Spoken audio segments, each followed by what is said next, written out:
terminar el tema de proteínas vamos a hablar un poco de un grupo de proteínas muy importante que son los enzimas.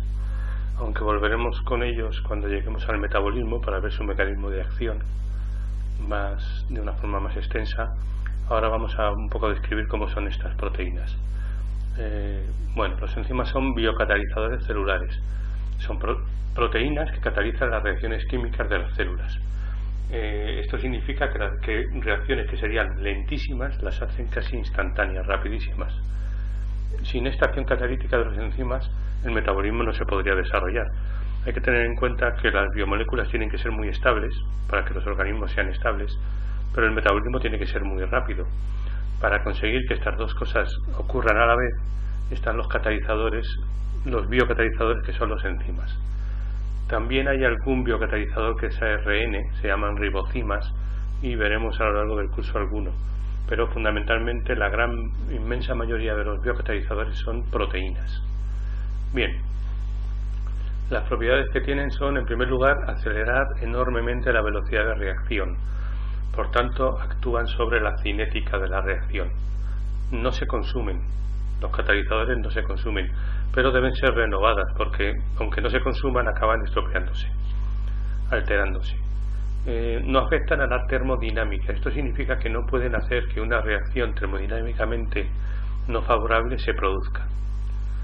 Y las dos últimas propiedades son muy importantes porque son características de las proteínas. Otros biocatalizadores no las tienen.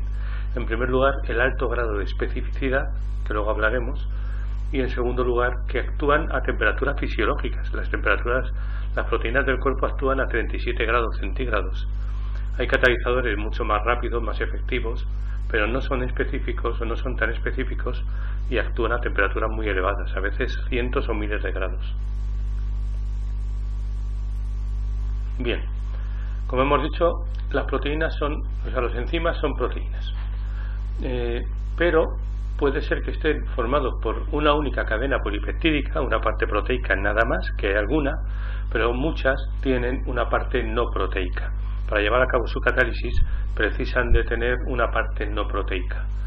Estos se llaman holoenzimas y tienen la parte proteica que se denomina apoenzima y la parte no proteica que se denomina grupo prostético si está unido permanentemente, o más frecuentemente cofactor si no está unido permanentemente.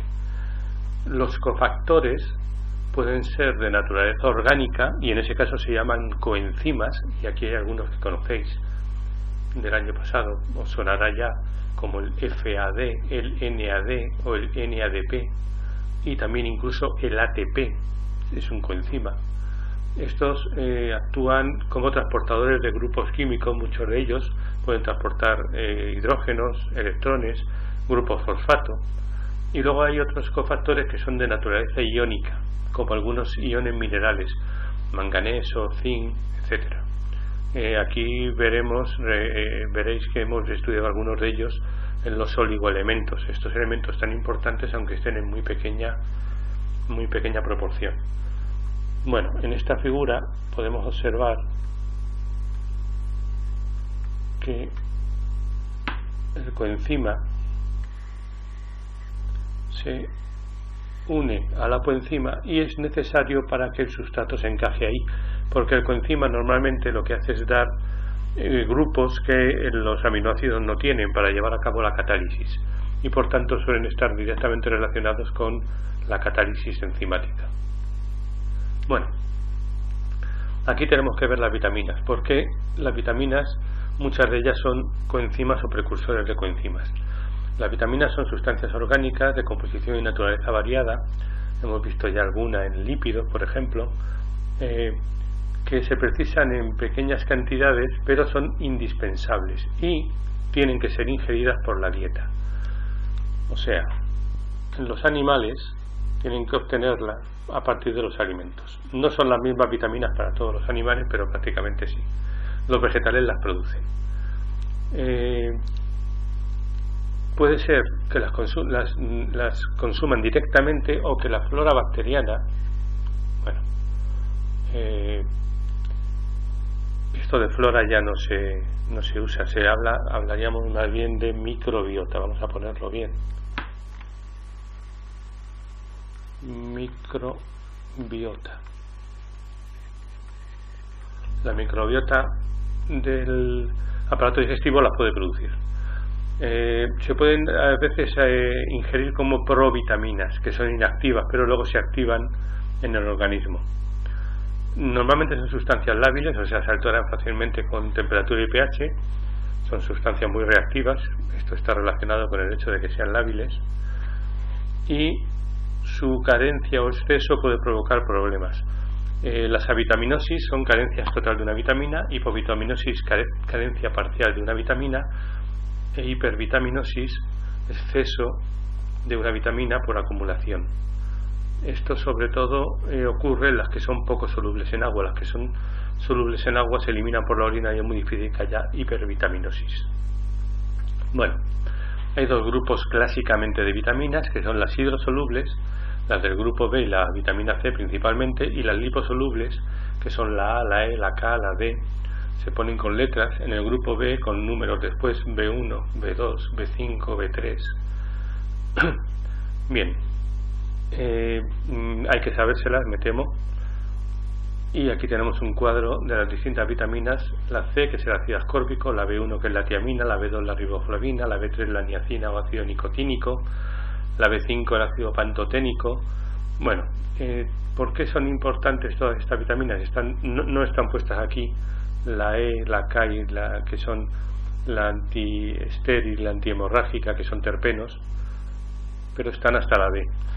Aquí vienen las funciones. La vitamina C es coenzima de algunas peptidasas y interviene en la síntesis del colágeno. Por eso su carencia provocaba el escorbuto, que eran ulceraciones en las encías, se caían los dientes. Para que se produzca tiene que haber una alimentación en la cual no haya prácticamente frutas ni vegetales frescos. La B1 actúa como un coenzima también. Su carencia produce el beriberi, que es una enfermedad nerviosa. La B2, la riboflavina, es muy importante porque es un constituyente del FAD y del FMN, que son coenzimas.